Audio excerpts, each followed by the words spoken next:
बिस्मिल्लाहिर्रहमानिर्रहीम। Today's topic of discussion is ovarian hormone pharmacology. Ovary जो hormone produce करती है वो एक एस्ट्रोजन और दूसरा प्रोजेस्टिन होता है। अब एस्ट्रोजन के मजीद कुछ मेंबर्स होते हैं क्योंकि एस्ट्रोजन एक पूरी क्लास का नाम है, इसी तरह प्रोजेस्टिन भी एक पूरी क्लास का नाम है। अब एस्ट्रोजन की फार्माकोलॉजी पढ़ने के लिए हम एस्ट्रोजन को डिफरेंट ग्रुप में डिवाइड कर देते हैं।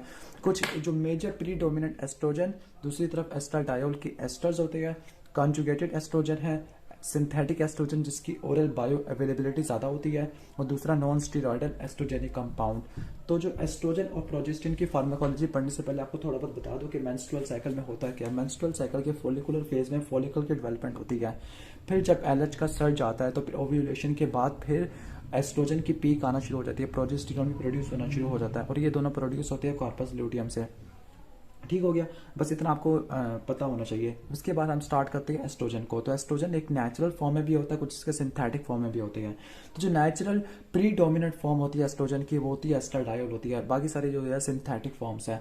कुछ ऐसी सिंथेटिक फॉर्म्स होती है जो एस्टर की फॉर्म में होती है, किसी की बायो अवेलेबिलिटी काफ़ी ज़्यादा होती है, कुछ कॉन्जुगेटेड फॉर्म में होती है और कुछ नॉन स्टीरॉयडल फॉर्म में होती है। तो पहले हम देख लेते हैं एस्ट्राडायोल को। तो जो एस्ट्राडायोल है ये natural predominant major form है, लेकिन इसकी ओरल बायो अवेलेबिलिटी काफ़ी कम होती है। इसको फिर ओरल बायो अवेलेबिलिटी कम होने की वजह से माइक्रो आयोनाइज्ड फॉर्म में दिया जाता है। यहाँ पर लिखा हुआ मैंने एमओ, तो एमओ का क्या मतलब है, माइक्रो आयोनाइज्ड फॉर्म में दिया जाता है। और टी का क्या मतलब है, टी का क्या मतलब है, इसको ट्रांसडर्मल पैच की फॉर्म में भी दिया जा सकता है या फिर विजाइनल क्रीम के फॉर्म में भी इंट्रामस्कुलर दिया जा सकता है। और जो एस्ट्राडायोल होता है ये एचआरटी के अंदर और दूसरी कंडीशन के अंदर, वो मैं आपको दोबारा बताऊंगा। दूसरा एस्ट्राडायोल एस्टर, एस्ट्राडायोल एस्टर होता है, इसके अंदर आता है एस्ट्राडायोल सिपियोनेट आता है, ये इंट्रामस्कुलर इंजेक्शन की फॉर्म में दिया जाता है। जो कंजुगेटेड एस्ट्रोजन है उसके अंदर एग्जांपल आती है प्रीमैरिन की। जो प्रीमैरिन है ये ओरल फॉर्म में दिया जाता है कॉन्ट्रासेप्टिव के तौर पर, ठीक है। और आगे दूसरा डिस्मेनोरिया के लिए भी। जबकि ऐसे सिंथेटिक एस्ट्रोजन जिनकी बायो अवेलेबिलिटी काफ़ी ज़्यादा होती है तो ये ओरल भी दिए जा सकते हैं, पारेंटिरल भी दिए जा सकते हैं या ट्रांसडर्मल भी दिए जा सकते हैं। जबकि नॉन स्टीरॉयडल कंपाउंड है ये ओरल ही दिया जाता है, जिसका नाम है डाइथाइल स्टल्बिस्टिरोल। जबकि बायो अवेलेबिलिटी ज़्यादा जिसकी है इथेनाइल एस्ट्राडायोल की और मेस्टानोल की ज़्यादा है। ठीक हो गया, मेस्टानोल की बायो अवेलेबिलिटी काफ़ी ज़्यादा है। तो अभी भी लाइट आई है तो मैं लाइट को फोकस कर लूँ सही तरह। ओके, ठीक हो गया। तो हम बात कर रहे थे एस्ट्रोजन की। तो एस्ट्रोजन का एस्ट्राडायोल, एस्ट्राडायोल सिपियोनेट, प्रीमैरिन है, इथेनाइल एस्ट्राडायोल, मेस्टानोल और लास्ट होती है डाइथाइल स्टिलबेस्टिरोल। अब इनका रूट ऑफ एडमिनिस्ट्रेशन आपको मैं बता चुका हूँ। अब जो एस्ट्रोजन होते हैं, एस्ट्रोजन के इफेक्ट्स क्या होते हैं, एस्ट्रोजन के इफेक्ट्स प्यूबर्टी से पहले क्या होते हैं कि इसने फीमेल रिप्रोडक्टिव ऑर्गन को, जिसमें यूट्रस आता है, विजाइना आता है, यूट्राइन ट्यूब होती है, की ग्रोथ करवानी है। और इसके बाद प्यूबर्टी के बाद या पहले प्यूबर्टी के ऊपर इसने सेकेंडरी सेक्सुअल कैरेक्टरिस्टिक्स वगैरह भी इसी की वजह से आते हैं। ठीक हो गया। और जो प्री प्यूबर्टल ग्रोथ स्पार्ट होती है वो भी इसी की वजह से आती है। इसके अलावा एस्ट्रोजन के कुछ मेटाबॉलिक एक्शन भी होती है, जिस तरह लिवर के अंदर ये क्लॉटिंग फैक्टर की सिंथेसिस को बढ़ा देती है, ब्लड कोआगुलेशन को बढ़ा देती है, बोन की रिजॉर्प्शन को कम कर देती है, टैग के लेवल को बढ़ा देती है, एलडीएल के लेवल को कम कर देती है, एचडीएल के लेवल को बढ़ा देती है। डेट इज वाई मेनोपॉज से पहले पहले हाइपरटेंशन या जो हार्ट अटैक के चांसेस फीमेल के अंदर कम होते हैं, लेकिन मेनोपॉज के बाद हार्ट अटैक के चांसेस मेल और फीमेल दोनों में बराबर हो जाती है। ठीक हो गया।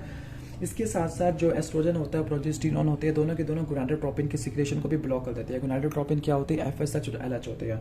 ये इसके एस्ट्रोजन के इफेक्ट्स होते हैं। एस्ट्रोजन के क्लिनिकल एक्शन क्या होते हैं। पहला एस्ट्रोजन का क्लिनिकल एक्शन ये है कि हाइपोगोनाडिज्म के को ट्रीट करने के लिए इस्तेमाल होता है, ठीक है, यंग फीमेल्स के अंदर। तो दूसरा इसका फंक्शन है hormone replacement therapy. Hormone replacement therapy उस कंडीशन में करती है जब एस्ट्रोजन की डेफिशिएंसी हो जाती है, जैसे प्रीमेच्योर ओवेरियन फेल्योर की वजह से, मेनोपॉज की वजह से हो सकती है एस्ट्रोजन की डेफिशिएंसी, या फिर ओवरी की सर्जिकल रिमूवल है उसकी वजह से भी इसकी डेफिशिएंसी हो जाती है। ठीक है, ओके। और जो हार्मोन रिप्लेसमेंट थेरेपी है ये असल में क्या करती है, फ्लशेस को और जो एट्रोफिक चेंजेस होती है यूरोजेनिटल ट्रैक के अंदर उसको ठीक करती होती है, उसको रिलीव करती होती है। तो पहला फंक्शन क्या हो गया, हाइपोगोनाडिज्म।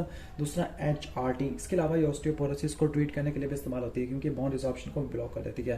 और लास्ट इसका इंपॉर्टेंट यूज़ है कि हार्मोनल कॉन्ट्रासेप्टिव के तौर पर इस्तेमाल हो सकती है। पोस्ट कोइटल में भी हो सकता है या ओरल हार्मोनल भी हो सकता है या फिर पारेंटिरल भी। अब मैंने हर इंडिविजुअल एस्ट्रोजन के यहाँ पर लिखे हुए हैं कि जैसे एस्ट्राडायोल एचआरटी और ऑस्टियोपोरोसिस में इस्तेमाल होता है, जो एस्ट्राडायोल एस्टर है ये सिर्फ हाइपोगोनाडिज्म के अंदर इस्तेमाल होता है, जबकि कॉन्जुगेटेड और सिंथेटिक में थोड़ी सिमिलैरिटी है, जैसे हाइपोगोनाडिज्म में दोनों इस्तेमाल हो रहे हैं HRT में सिर्फ यही कॉन्जुगेटेड इस्तेमाल होता है, डिस्मेनोरिया में दोनों इस्तेमाल होते हैं, ऑस्टियोपोरोसिस में सिर्फ यही इस्तेमाल होता है। ठीक हो गया।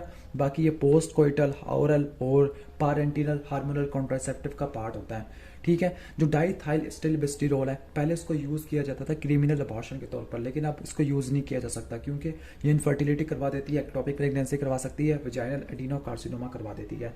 तो ये हमने पढ़ लिया एस्ट्रोजन के कुछ क्लास को, उनके एक्शन को और इनके क्लिनिकल यूजेस को। अब इसकी टॉक्सिटी को देख लेते हैं। तो हाइपोगोनेडल फीमेल के अंदर अगर एस्ट्रोजन ज़्यादा यूज़ कर लेंगे तो उसकी वजह से शॉर्ट स्ट्रेचर हो सकता है, एंडोमेट्रियल कैंसर की रिस्क बढ़ जाती है, ब्रेस्ट कैंसर हो सकता है, मायोकार्डियल इन्फार्क्शन, स्ट्रोक के चांसेस बढ़ जाती है, नोजिया हो सकता है, ब्रेस्ट टेंडरनेस हो सकती है, माइग्रेन हेडेक हो सकता है, डीप वेनस थ्रोम्बोसिस हो सकती है, गॉल ब्लैडर के डिजीज हो सकता है, टैग की लेवल बढ़ सकता है, हाइपरटेंशन हो सकती है। ठीक हो गया। ये सब चीज़ें हो सकती है। जबकि डाइथाइल स्टिलबेस्टिरोल की वजह से vaginal adenocarcinoma, ectopic pregnancy, infertility हो जाती है।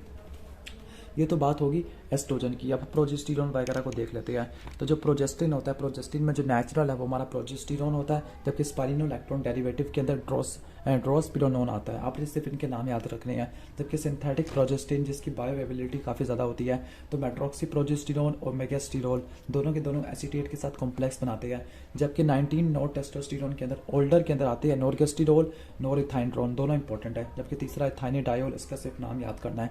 जबकि न्यूअर एजेंट के अंदर आपने जो नाम याद करने हैं वो डेसोगेस्ट्रिल है, नोर एल्गेस्ट्रीमोट एंड नोर एल्गेस्ट्रीमेट है, और इसके साथ इटोनोगेस्ट्रेट है और नोरगेस्ट्रीमेट है। ये तो इनके नाम ही ज़बान पे नहीं चढ़ रहे। ठीक हो गया। तो जो प्रोजेस्टिन के इफेक्ट्स क्या होते हैं, पहली बात प्रोजेस्टिन के इफेक्ट क्या होती है, इसने एंडोमेट्रियम के अंदर सिक्रेटरी चेंजेस को इंड्यूस करना होता है, सिक्रेशन करवानी होती है। दूसरा इसका मेन इफेक्ट ये है कि इसने प्रेगनेंसी को मेंटेन करना है। तीसरा ये है कि इसने क्या करना है, इसने गोनाडोट्रोपिन की सिक्रेशन को सप्रेस कर देना है, इसने फैट की डेपोजिशन को भी स्टिमुलेट करवा देना है। तो उसके क्या क्या फायदे होते हैं, मैंने हर प्रोजेस्टिन के नीचे इसके क्लिनिकल यूजेस लिखे हुए हैं। तो ओवरऑल ये कॉन्ट्रासेप्टिव तौर पर इस्तेमाल होते हैं, चाहे वो ओरल हो, चाहे वो हार्मोनल हो, चाहे वो पारेंटिनल हो। ठीक है।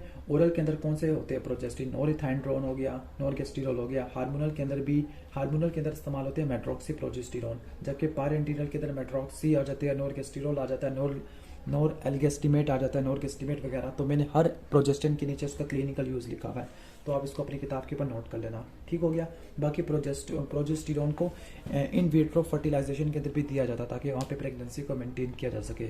इसकी टॉक्सिटी क्या होती है, इसकी टॉक्सिटी में ब्लड प्रेशर ज़्यादा हो सकता है, HDL का लेवल कम हो सकता है, बोन की डेंसिटी कम हो जाती है, क्योंकि ये क्या करता है, ये ओवेरियन सप्रेशन करवा देता है और एस्ट्रोजन की प्रोडक्शन को भी सप्रेस कर देता है, जिसकी वजह से बोन की डेंसिटी और ज़्यादा कम हो जाती है। ठीक हो गया।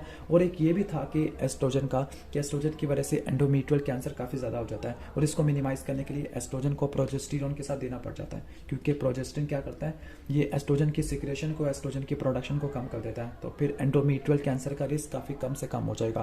तो इस वीडियो के अंदर हमने एस्ट्रोजन प्रोजेस्टेरॉन को कवर कर लिया है। बाकी नेक्स्ट वीडियो के अंदर हम हार्मोनल कॉन्ट्रासेप्टिव को कवर करके इस चैप्टर को खत्म कर लेंगे। तो अगर आपको ये वीडियो अच्छी लगी हो तो उसको आपने लाइक करना है, और चैनल बनाए हो तो सब्सक्राइब करना है। Thanks for watching this video. अल्लाह हाफिज़।